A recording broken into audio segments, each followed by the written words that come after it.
always said if they came in form into this tournament, they have really helped the spark up front for the Egyptian team.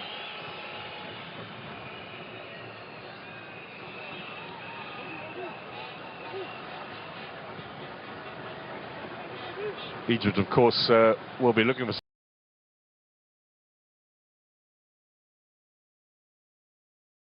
some strong friendlies in March as they prepare for the World Cup, and indeed just before they go off to North America for that final. And you would think a strong Nigerian side would be readily available to help many countries with their warm-ups. The Nigerians were supposed to play in America in November against some South American opposition. I think Venezuela was one of them, Colombia the other, but then they had to go to the playoffs in Morocco. Yeah.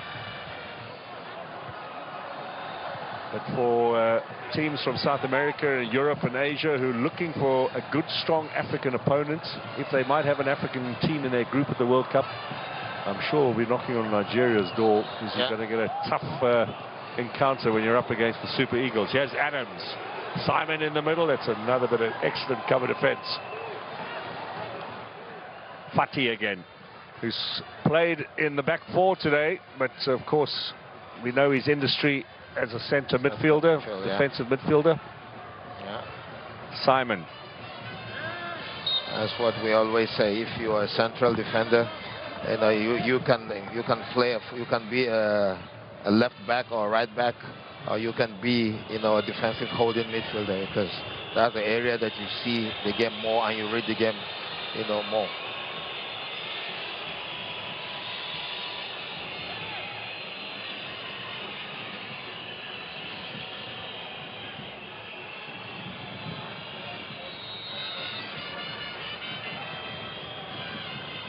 Hani to Sabir. Ashur always looking for the ball. It's Sobi who's playing today on the left-hand side. Look at Ashur. He started that build-up, and he's running on to what was the final ball forward from the Egyptians. It's a player with a lot of energy. That's an impressive engine. Yeah. Same like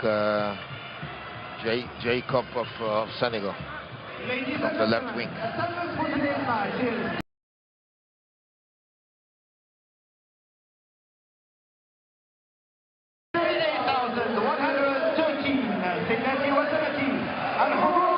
Well, with 50 minutes to go, it doesn't look like Osimhen's going to come on, which makes you think, Daniel, there is a bit of an injury there that they're not risking. No, definitely, because let's finish the Egyptian attack. Like I said, the beginning, he went out when the penalty was about to get started. I didn't want to risk it. Now Moses Simon can't get past Lachine.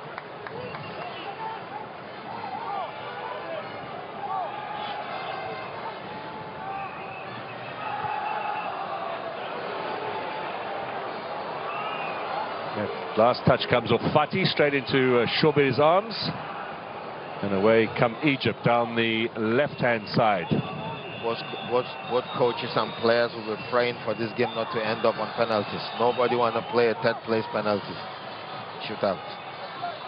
It'll be the second in a row after the game in Abidjan between South Africa and the Democratic Republic of Congo.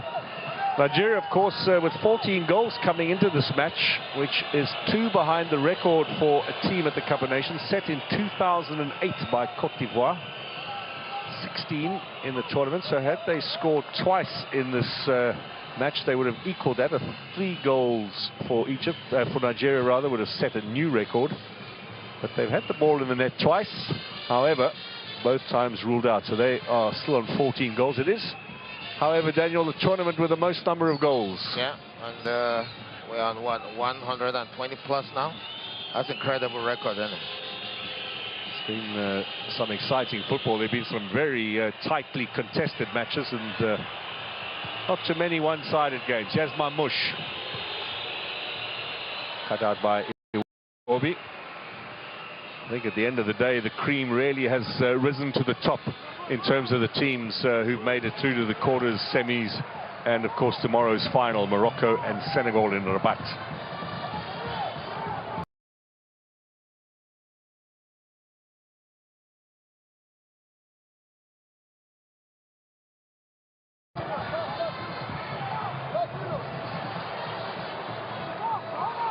Iwobi. Lukman.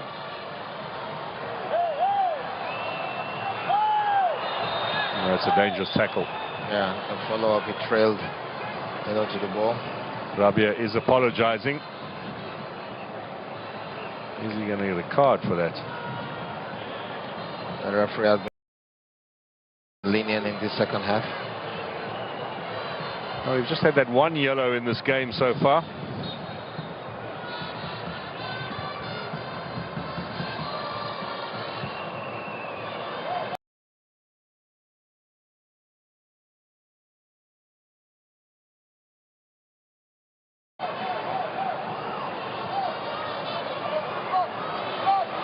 Now Nigeria down the right-hand side.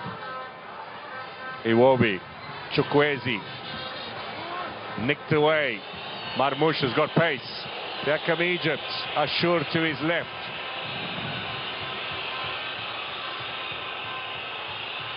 Still Imam Ashur. Saber's in there. Got away from Marmoush. Yeah. This will be a free kick in favor of Nigeria. You can see what they were trying to do, but unfortunately they didn't get it right. Marmoush that spread the ball to Ashur, came too tight to Ashur, and his stop prevented Ashur from passing the ball across to Salah. Now Adams, is he in there or not? Was he impeded? Referee says no. Adams says yes. Crowd says yes. Will VAR have a look at this?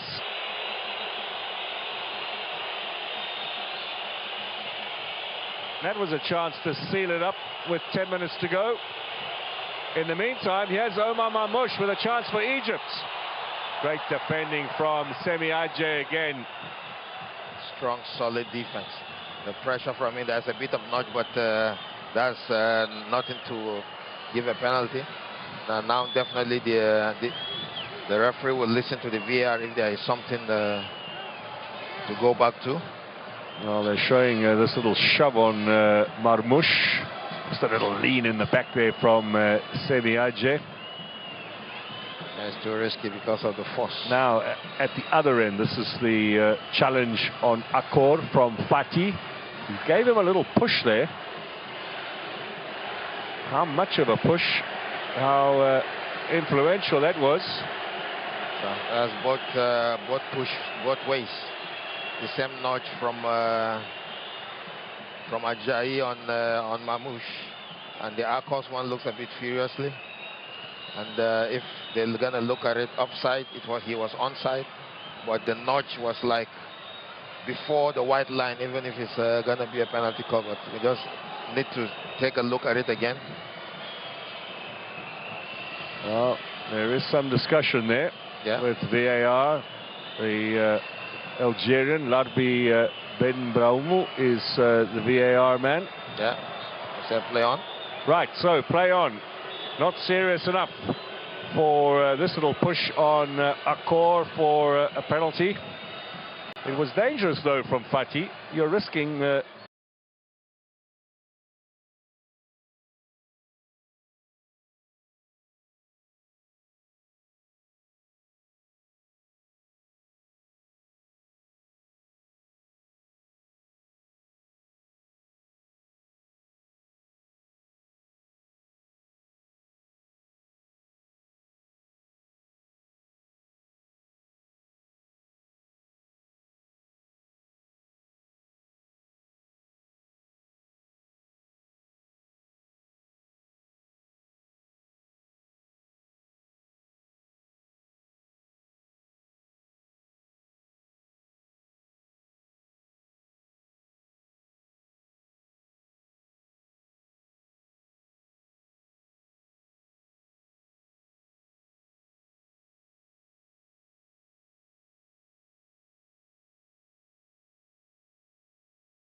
Mustafa Hani.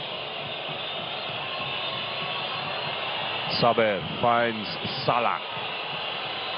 Return ball intended for Ashur. Cut out by the Nigerians. Getting a little open now, play. Offer us an opportunity perhaps for a decent chance and a winning goal before we go to penalties. Chukwueze. Big frame of Adams, out wide.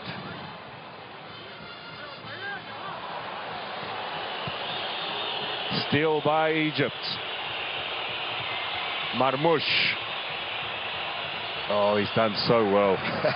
Semi Ajayi, what is he doing in the championship? Well, but that's a question you have to ask me again. Because with the kind of performance that he has so far, believe me, I'm sure, you know, his agent will be definitely busy. But you never know. Maybe he signed a lifetime contract. Maybe he's happy down there. Nah, I can't be happy in the championship when you have the Premiership that everybody want to be playing at, and you are based in England. These days, Semi Ajayi with Hull City, previously West Bromwich Albion.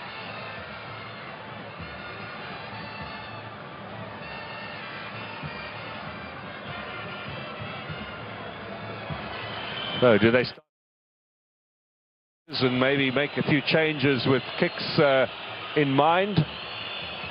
Yeah. Or do they try and see if they can still win it? The Nigerian team, all the players on the field are those that kicks penalty.